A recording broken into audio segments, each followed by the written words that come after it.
بسم الله الرحمن الرحيم qodobada aan idinkugu haynana waxaa ka mid ah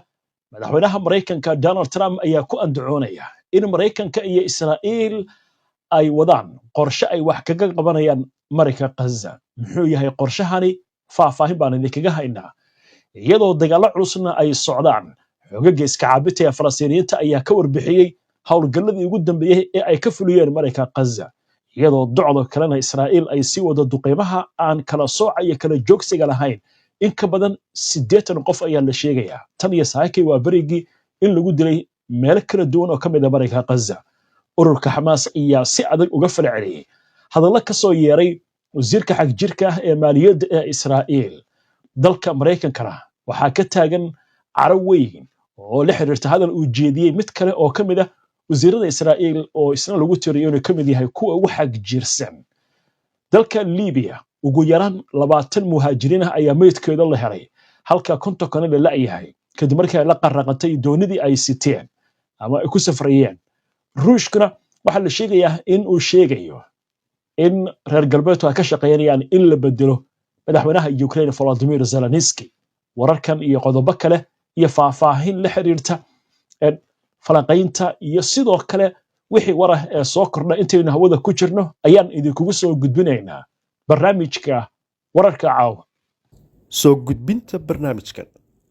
waxaa gacan ka geysatay shirkadda xawaaladda ee Safari Remit oo ah shirkad xawaaladeed oo fadhigeedu yahay dalka UK si aad u hesho faahfaahin dheeraada una adeegsato adeegga Safari Remit booqo website-ka shirkadda www.safariremit.com ku soo dhawow shirkadda dhismaha casriga ah ee Golden Country Apartments daaxaadda waaftoo dibadaha maraysay hadda soo deg meeshii dalxiis ku ahaan lay qalbiguna ku degila daartaas ifayso dadku wada jeclaadeen mar docdaada ka carbuuno shirkadda dhismaha guryaha ee Golden Country Apartments waxa ay Nairobi kugu diyaarisay dhismo casri ah oo hadda shaqada lagu wado kaasoo ka kooban dhammaan adeegyada xaafad casri ah looga baahnaa lacagta 24 bilood ayaad ku bixin kartaa haddii aad doonto waa 2 qol 3 qol iyo 4 qol iyo qolka shaqaalaha waxaana uu ku yaalaa xaafadda South Sea wadada Mohoho Avenue kala xiriir ciwaanada iyo adreeska kale ee shaashada kaaga muuqda maxamed Cadde oo wararkan isku soo duway ayaa qadka ku jira maxamed inoogu bilow qodobada wararka ugu horeeya madaxweynaha Mareykanka Donald Trump ayaa u sheegay mid ka mid ah warbaahinta wadanka Britain in Israa'iil iyo Mareykanku ay ka shaqeynayaan wadajir sidii wax uga qaban lahaayeen arrimaha Mareykanka Gaza iyadoo Israa'iil dagaalkeeda Mareykanka Gaza uu yahay mid aad u xun oo welina uu socdo dagaalkaasi mid ka mid ah warbaahinta Mareykanka oo soo xiganaysa sarkaal ka tirsan aqalka cad oo sheegay madaxweyne Trump uu aad uga xumaaday sawirada guracan ee ka soo baxaya Mareykanka Gaza ee dadka macluusha ah haysto warbaahinta ayaa soo xiganaysa gabadha afhayeenka oo aqal qaad oo sheegaysa in madaxweynaha weli uu arko sawiradaasi telefishinada ka soo muuqanaya caruurta Mareykanka Gaza ee macluusha haysto wuxuuna ka shaqeynayaa sidii uu caawin lahaa waxaana warbaahintu intaas ku dartay madaxweynaha waxa uu doonayaa in uu xaaladda iyo dhibaatada haysta dadka reer Gaza wax ka qabto wuxuuna ku dhawaaqay in uu qorshe cusub oo xagga gargaarka ah ku dhawaaqi doono oo aan faahfaahintiisa weli la shaacin Saraa'iil Qudus ayaa sheegtay in dagaalyahanadeeda ay qarxiyeen gaadiid ay ciidanka Israa'iil leeyihiin oo marayay xaafadda Al-Tufaax ee magaalada Gaza waxayna gacanta ku dhigeen diyaarad nooca drone-ka loo yaqaano ee aan duuliyaha lahayn oo xog ururinaysay madaxii hore ee howlgallada Israa'iil isla markaana ahaa saraakiisha ugu waaweyn ee ka hadla arrimaha dagaalka sareeya gaas Israa'iil Zev ayaa si weyn u cambaareeyay in Israa'iil ay sii wado howlgal military kana wada Mareykanka Gaza wuxuuna digniin ku bixiyay dagaalka sii socda inuu khasaaro nafeed oo aan muhiim ahayn uu keenayo hadalkiisan oo lagu daabacay wargeyska Haaretz ayaa waxa uu ku sheegay Israa'iil in ay fursad u haysatay in ay Mareykanka Gaza ka baxdo sanad ka hor askarteena iyo shacabka Falastiiniyiinta ayaa sabab la'aan maalin walba u dhimanaya ayuu yiri zef oo hadalkiisa sii wata ayaa sheegay uguna baaqay hoggaanka ciidamada qalabka sida Israa'iil inay mas'uuliyad qaataan si cadna u sheegaan inuu dagaalku dhamaaday wuxuuna ugu baaqay abaanduulaha ciidamada inuu mas'uuliyadiisa uu garwaaqsado oo uu warbaahinta u sheego in dagaalka uu joogsaday dagaalkii uu dhamaaday ayuu ka dalbay hadalkiisan ayaa waxa uu ka muuqanaya sida xaaladda ka socota marinka Gaza iyo dagaalka in saraakiil sare oo ka tirsan ciidanka Israa'iil iyo xubno ka tirsan shacabka Israa'iil iyo hay'adaha ka shaqeeya bini'aadanimada ay sheegayaan in khasaare xoog leh howlgalladan sii socda uu u keenayo militariga iyo dadka Falastiiniyiinta. ururka Xamaas ayaa cambaareeyay bayaan uu dhawaan soo saaray wasiirka maaliyadda Israa'iil Smotrich waxayna digniin ku bixiyeen ururka Xamaas hadaladiisaas inay u taagan yihiin inuu khatar hor leh uu horseedi doono siina dardalgelin doono in waxa ay ku tilmaameen dambiyada xasuuqa Israa'iil ay sii wado dadka Falastiiniyiinta xoog loo barakiciyo. bayaan rasmi ah oo Xamaas soo saartay ayaa lagu sheegay in hadallada ka soo yeeraya Smotrich oo nin faashiste Sahyuuni ah loo arko inuu rabo inuu dab u qabsado marinka Gaza taasoo u taagan inay khatar cad ku tahay in dambiyada xasuuqa la sii wado dadka Falastiiniyiinta la isku day in xoog loo barakiciyo. kooxdan ayaa ku eedeynaysa Israa'iil inay qaadayso tillaabooyin la mid ah in ay qaramayso sida hadalka loo dhigay daanta galbeed deegaano ka mid ah taasoo uu ku baaqayo in istiraatiijiyada Israa'iil ay wado ay tahay in ay isballaarinta ay sii wadato marsii horeysay wasiirka xagjirka ah ee maaliyadda Israa'iil Bezalel Smotrich ayaa sheegay Israa'iil inay ku dhowdahay markii hore in ay dib u qabsato marinka Gaza dibna u dhisto deegaano cusub in Israa'iiliyiinta halkaas uga samayso.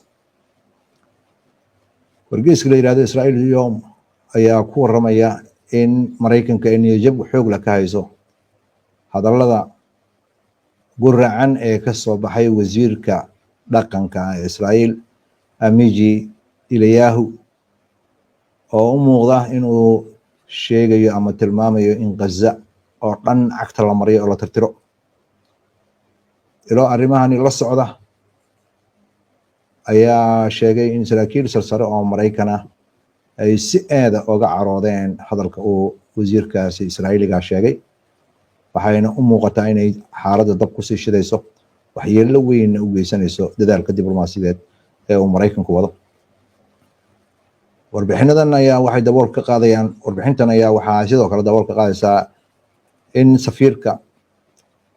Israa'iil u jooga dalka Mareykanka uu la xiriiray wasiirkan oo uu yiri waa inaad faahfaahin ka bixisaa warka aad sheegtay. Eliyahu hadaladiisan ayaa lagu waramayaa in ay yihiin waxa ka cariisiyay go'aanka dowladda Mareykanku ay qaadanayso iyo maamulka Mareykanka oo sii dadalgelinaya in cadaadis la saaro Israa'iil si loo ogaado gargaar dheeraad ah in la gaarsiiyo marinka Gaza. wararka caalamkana waxaa ka mid ah ugu yaraan 18 qof oo soo galooti ah ayaa ku dhintay doon kula qarabantay magaalada Tobruk ee ku taala bariga Liibiya. 50 kalena weli waa la laayahay sida ay sheegayso hay'adda qaramada midoobay u qaabilsan arrimaha soo galootiga ee IOM la yiraahdo. bixinta ayaa sidoo kale carabaabaysa in 10 qof inay ka badbaadeen doontaasi ilaa intii xukunka laga tuuray dacweynihii hore ee wadanka Liibiya Muammar al-Gaddafi sanadkii 2011 in Liibiya ay noqotay goob ay si ku meel gaar ah u tagaan dadka soo galootiga ah ee ka cararaya colaadaha iyo saboolnimada oo raba inay u boqolaan wadamada Yurub ayagoo ka gudbaya saxaro dhib badan iyo badda Mediterranean-ka. waa tahay maxamed waa mahadsan tahay daawadayaashan way mahadsan yihiin mar kale ayaan soo dhaweynaynaa waxaan u gudbaynaa daawadayaal falanqaynta wararka iyo wixii waraha degdeg ah ee soo kordha laakiin aynu ku hakanno qadar xayeysiina. xarunta caafimaadka ee Private Walk in Clinic waxay bulshada Soomaaliyeed ugu bishaaraynaysaa inay qiimo dhimis weyn ku samaysay adeegga ultrasound scanka iyadoo qiimihiisa laga dhigay 150 pound oo kaliya halkii uu ka ahaa markii hore 240 pound. waxaa sidoo kale xarunta ka howlgala Dr. Akan Efe oo ah dhakhtar rugcadaa ah kana soo shaqaynayay hawlaha caafimaadka muddo ka badan 30 sano. Dr. Akan Efe wuxuu xarunta ka howlgalaa maalinta Arbacada usbuuc kasta. wixii faahfaahin ah oo intaa dheer kala xiriir lambarada emailka iyo baraha bulshada ee shaashada kaaga muuqda. internet plus waa adeeg ay macaamiishu ka heli karaan internet fiber ah oo xawaarihiisu yahay 20 megabytes per second.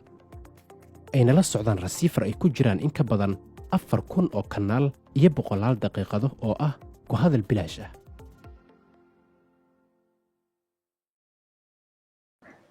soo dhawaada mar kale daawadayaal weli waxaad la socotaan barnaamijkii wararka caawa.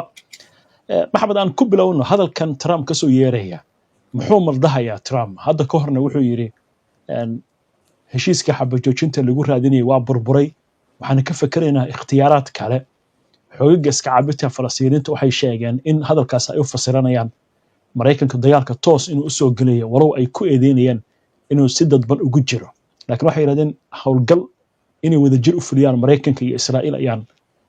waxaan kaga jirnaa heegan. markuu leeyahay waxbaan xallin doonaa maxaa lagu fasiray? khabiirada la socda arrimahan gaar ahaan kuwa Mareykanka oo aan anaga soo xiganayno ayaa waxay sheegayaan siyaasadda Mareykanka ee la xiriirta marinka Gaza in ay tahay mid bini'aadanimada ka fog, mid waxa meesha ka socda aanan loo dulqaadan karaynin. caalamka intiisa badanna 170 dal in ay si cad u sheegeen in xaaladan la joojiyo ayna sii socon karaynin. cidda ku fara adeegaysa inuu sii socdo dagaalkan inay yihiin dalal Yurub ah iyo Mareykanka oo la qaba mowqifka Israa'iil qabto. khabiirada qaar waxay hadal ku dhigayaan Israa'iil oo ah dawlad ku dhalatay nidaamka hadda caalamka ee lagu maamulo markii la abuuray axdigii qaramada midoobay 1945 in ay xilligii ay dalka Falastiiniinta maamuleysay dhibka saxariirta silaca ay Falastiiniinta ku hayso inay iska indha tirayaan rabaana inay ku qasbaan wax dad qaati ka istaagay Israa'iil aan lagu qasbi karin. haddana waxaa muuqata sida khabiirada dhan hadalka u dhigeen in caalamka oo dhan indha xumada dadka Falastiiniinta haysato ay arkayaan. hase ahaatee kuwa ku dhiiran ee ku adkaysanaya ee iska dhigaya in naxariis u galayaan dadka Falastiiniinta waxaa ka mid ah ayay leeyihiin madaxweynaha Mareykanka oo aanan hadallada uu sheegayo aanan waxba u xisaabsanayn. warkan hadda uu soo saaray ugu dambeeya waxaa ka horeeyay warar kale oo aad u guracan oo waxyeello u geystay sumcadiisa oo ay ka mid yihiin in Mareykanka uu maamuli doono marinka Gaza, in Falastiiniinta la barakiciyo, in uu ku tilmaamay Xamaas in ay nabaddiid tahay kadib markii ay ka diideen inuu ku qasbo waxay Israa'iil xooga ku kasban weyday inuu siyaasadaan ugu helo. haddana waxaa muuqata inuu darbiga ku soo xirmayo dad diyaar u ah inay dhulkooda ku dhintaan silic iyo saxariir lagu hayo. dawlad weyn oo xeerarkii iyo qawaaniintii caalamiga ah ku tumanaysa, maxkamadihii caalamiga ah warkooda diidaysa, taageeraysa koox lagu sheegay in ay ka soo horjeesteen qawaaniinta caalamiga ah. ra'iisul wasaare maxkamadda dambiyada caalamiga ay raadinayso iyo ciidamo sasan oo aanan dagaalami karin oo dadkii shacabka ah xabada iyo qoryo la daba taagan. waxaad moodaa in Israa'iil waxa ay wado ayna cidna ka qarsoonayn. madaxweynaha Mareykanka hadalka uu wadana iyo qorshahan uu ka shaqeyn doonana kama duwana bay leeyihiin kuwii hore u sheegay. waa gartay waa yahay. markan bal aynu eegno qorshahan hadalaan soo laabanaya wasiirada xaq jirka ah ay sheegayaan dhowr wadan ba tilaabooyin qaaday. Netherland oo kale waxay sheegtay inay ka mamnuucday wadankeeda inay soo galaan labada wasiir ee xagjirka ah Bangavir iyo Smotrich haddana waynu arkaynaa Mareykanka gudihiisa in wasiirkan kale Afishay isaga laftigiisana aad looga soo horjeedo ma kalsooni ay qabaanba inaan waxba laga qaadi karin mise isla xisaabtan waa imaan karaa Israa'iil sida khabiirada qaar ay hadal ku dhigayaan waxay cagta saartay wadada burburka wax u dhowrsoon ma jiraan Xamaas oo aanan aqoonsanayn ayay mooday inay tirtiri karto ama burburin karto waxay aragtay inay ku dhacday aniga maaha ninka hadalka dhahaya waxa dhahaya generaaladii hore dhiiqo aad u dheer iyo dagaal ku dhufo ka dhaqaaqa oo noocyadii ugu khatarsanaa ah burburkii ay Israa'iil geysatay in ay garab iyo kaalmo u noqdeen dagaalyahanada Falastiiniyiinta oo meel walba iyo deegaan walba Israa'iil ay cagta saartaba ku guba ma aha oo kaliya xuduudadii ay ka soo gudubtay ayaa looga daba tagayaa waxaana muuqata erayadan guracan ee soo baxaya waxa keenaya waxa weeye siyaasadii ayaa shaqeyn weyday xoogii ayaa shaqeyn waayay diblomaasiyadii iyo farsamadii uu Mareykanka wada ayaa shaqeyn waayay hadda wararkan soo baxay oo dhan cataw waxa ma dhaamaan Israa'iil ma noqon doonto sida hadalka loo dhigay Israa'iil shii jirtay 7 Oktoobar wixii ka horeeyay wadamo badan oo Yurub ah oo ayaga lafirkooda aan baraka badan u hayn Falastiiniyiinta ayaa ka baaran degaya inay dawladda Falastiiniyiintu leeyihiin aqoonsadaan waxaana laga yaabaa sida khabiirada qaar ay tilmaamayaan in nidaamka caalamiga ah ee qaramada midoobay iyo golaha guud khiyaarka caalamiga ah si dimuqraadi ah u shaqeyn waayo in ay dhici kartaba in qaramada midoobay ay burburto iyadoo lagu jiro sanad guuradeeda 8aad sababtoo ah sida ay Ruushka hadalka u dhigeen 1 bilyan oo isu haysta inay dahab yihiin loo xayirnaan maayo adduunka waxaad moodaa in uu tashanayo siyaasadii iyo nidaamkii caalamiga ahaana in uu khatar ku jiro Falastiiniyiintuna in ay noqdeen dhibane ku dhex jira xaalad aad u khariban dadkii ehelka iyo dad ugu dhawaana in lagu eedeynayo inay qayb ka yihiin mu'aamarada ka dhanka dadka Falastiiniyiinta waa gartay markan aynu eegna Maxamed dhanka Ruushka waanu imaan doonaa duqeymaha laakiin hadalkan ka soo yeeray Ruushka oo dhanka sirdoonka ay leeyihiin waxaan ka war helnay qorshaha reer galbeedka ah in meesha laga saaro Zelensky maxaa lagu fasiri karaa hay'adda sirta ee wadanka Ruushka ayaa waxa ay sheegaysaa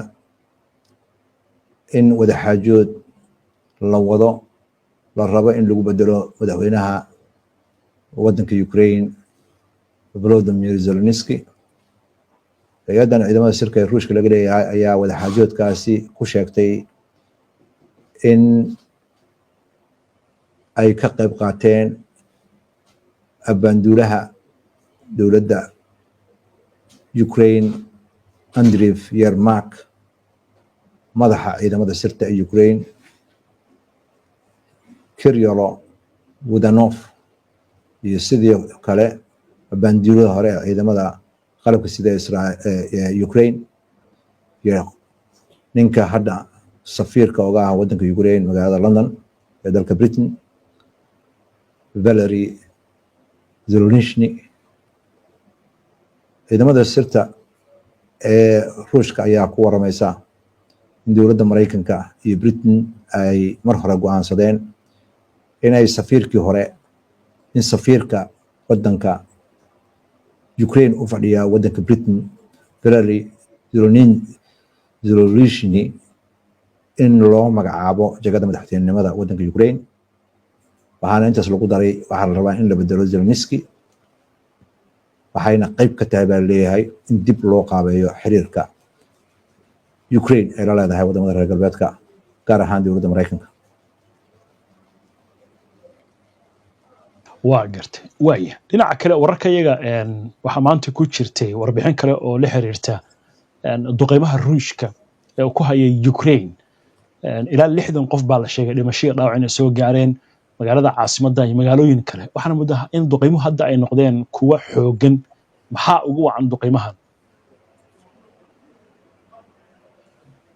dowladda ruushka ayaa waxay u aragtaa xukuumadda Zelensky dagaalkii markii hore ay kula jirtay inuu ahaa sida ay ruushka hadda ku dhigaan howlgal gaar ah hadda waxaad moodaa inay dagaalka dardar geliyeen magaalada Kiev deegaanada ay ku nool yihiin militariga iyo khabiirada militariga ayaa duqeyn xoog loo geystay wararka qaar ee hordhaca ay soo baxayeen waxay tilmaamayaan in generaaladii militariga qaar ka mid ah in ay wadan dariska u carareen xaaladuna inay aad iyo aad u xun tahay Ukraine ayna sii wadi karin dagaalkan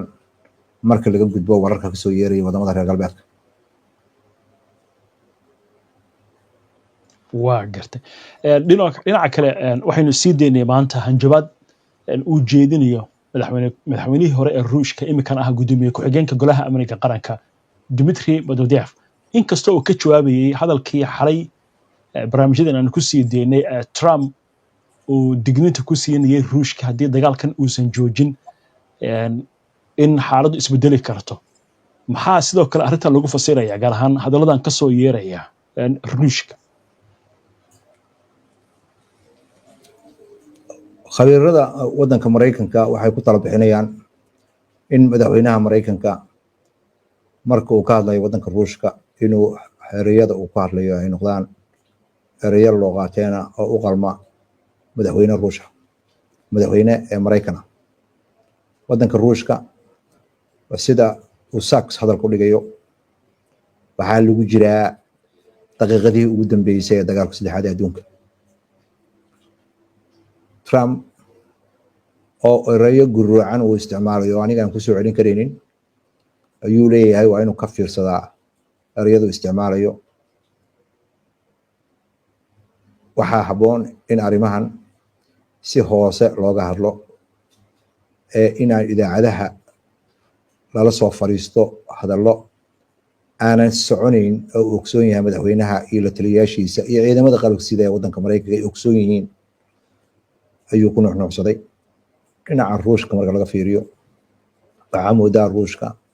inuu dulqaadkii ka dhammaaday reer galbeedka oo taageeraya Ukraine oo tijaabinaya ruushka iyo awoodiisa inay indhahooda ku arkeen agabkooda militariga inuu aad daciif u yahay khidada ay ruushka isticmaalayaan iyo habka ay isticmaalayaan oo aarahda dadku ku kala duwan yihiin ay muuqato in cabsi iyo sas badan laga qabo cid ku dhacda in ay ruushka gudihiisa weerarto si furan oo dagaal u weerarto ma jirto ayuu leeyahay khabiirkani laga yaabaa ciidamada sirta waxay abaabuleen iyo koox burcad iyo waxa inay khasaare geystaan laakiin in ruushka iyo agabyadiisa istiraatiijiga la duqeeyo oo dagaal furan lala galo macnaheedu waxa weeye dagaalka saddexaad ee adduunka ruushka waxaad moodaa markuu arrimahan ka hadlayo in loo hadlayo si hadallo asluubaysan oo diblomaasiyadeed laakiin madaxweynaha ruushka wixii uu ka dhex sheegayay meelaha kale ayuu hadda waxaa la leeyahay waxaa moodaa waqtiga 10 maalmood uu qabtay ruushka haddii ay dhammaato oo ruushka tallaabo ka qaadi waayo in ay fadaxa weyn asaga ku noqonayso hadduu tallaabo qaadanana inay noqonayso in dagaalkii saddexaad ee adduunka la gelayo waxaana muuqata in indhala-aan dagaal lagu gelayo dhinaca kale ruushka iyadana waxaa jirta aaraha ah dagaalkii saddexaad ee adduunka inuu mar horeba bilowday oo kasoo bilowday 30 sano ka hor dagaalkii Ciraaq lagu qaaday in Mareykanka marba heer uu soo marayay haddana uu soo gaaray heerkii ugu dambeeyay ee ah inuu cid uu wax ka maqlayo cid kale ayna jirin adduunkii inuu isbedelay oo uu yeeshay hogaamiyaal cusub iyo awoodo waaweyn Mareykanku ma xeerinayo waxaan laga yaabaa in ay tagto in quwad la soo sheegto oo dagaalka saddexaad ee adduunka si qumaatiya saf loo galo dhinaca ruushka waxaa loo tirinayaa inay taageerayaan kuuriyada waqooyi shiinaha iiraan dhinaca Mareykanka xulafadiisa hore iyo Mareykanka ayaa laga yaabaa inay galaan dhaqdhaqaaq ayaa hadda ka socda badda Mediterranean-ka ruushka hadda waxaad moodaa sida hadallada loo dhigayo in uu ballaariyey deegaanada uu kormeerka ku marayo diyaaradiisa istaraatiijiga ah. Maraykankana waxaad moodaa inuu maraakiib fara badan ku daabulayo ee dagaal goobaha uu isleeyahay weli waxa weeye dhulka lagala socon karo dhaqdhaqaaqa waddanka ruushka. waa tahay maxamed, intaas ayaan caawa kusoo gabagabeynayna barnaamijka. aad baad u mahadsan tahay, daawadayaashana ay mahadsan yihiin. daawada waxaa inaga xasuusa si aad ula socoto wararkeena iyo barnaamijyada iyo macluumaadka aynu soo gudbino. haddii aad ku cusub tahay baraheena bulshada ama horay aadan ugu xirnayn, hadda ku soo biir. waa inuu barnaamijka xiga insha allah. inta ka horeysa nabadgeli.